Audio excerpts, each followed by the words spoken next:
Hey, what's going on, guys? Hex here, and today we're taking a look at the Masters of the Universe Classics Night Stalker. Now, Night Stalker only comes with the horse himself, whether you want to classify him as a vehicle or a mechanical horse, whatever, but does not come with trap jaw, so I just want to make sure that that is clear. But I wanted to show a character riding at him so you can kind of see how that works if you wanted to, or I guess you can fit two of them in there. It'd be kind of a tight squeeze, but just focusing on Night Stalker here, kind of give you guys a little 360. Again, this is one of those things that it was a MattyCollector.com exclusive, which you can no longer buy on their website because they don't sell their figures. But all their stuff is moved over to Super 7, so it hasn't been said whether they're going to be doing vehicles or re-releasing some of the vehicles that Matty Collector has done yet.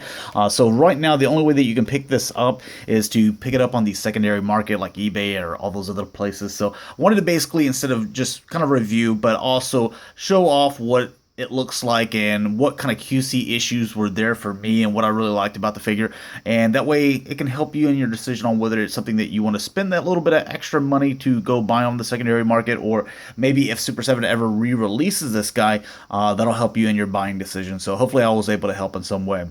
Otherwise, in case you just wanted to, check out Night Stalker, then here you go. So as far as the way it looks and what they were going for, this is one of the ones that I think I had this one as a kid as well. I had a lot of the Masters of the Universe stuff whenever I was a kid. I forget a lot of their names sometimes, but this one was pretty cool. There was also one for the good guys. I forget what his name was though, but you do have just this one accessory that supposed to come off here. So his little helmet, we'll show that to you real quick. And it is just this kind of like armor. It's all done in purple, but this is painted black here.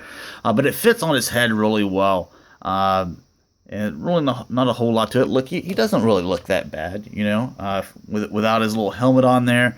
Just a, black horse with still some gold armor and stuff. You put this on here, then he just really looks menacing, especially with him kind of smirking at you like that. So but taking this off, some of the articulation that you'll see with this guy, you have this little gun turret. It goes around like so. It doesn't go up and down, so they're not going to be able to shoot any people down here. The tail, though, can knock them over because it's on a ball joint, but it doesn't go up that high. Just kind of stays down here. And he can move that. The legs, you can see that they can go back and forth here. They can also go back and forth here at this joint and here at the hoof. You can see that. I just kind of leave it, the back legs like so. So kind of I don't know, a horse's stance, however they stand. Same thing with the front here. This can go up if you wanted to. You can bend right here, and then also at the hoof as well. You have these little side guns, which whenever they came in the package, they were kind of bent in a little bit. I kind of had to, kind of separate them a little bit so that they look like they were going straight. You can see them kind of curving back in, but these can go up and forward. And then the coolest part of the articulation, he's got a ball joint in here, and here, and here at the neck. So the entire neck is full of just ball joints, so he can rotate this and move this around and rotate that. So you could have that going like that, and then he has this one as well to where he could rotate that if he wanted to. Then he has the same there. And he has one there, and then one here in the head as well. So as far as articulation, you can get out of the neck. You can see that he can move quite a bit and move his head over there as well. Now, as far as paint QC issues that I had, the only thing in taking it right out of package, this is the most that I've actually messed with the figure doing this review.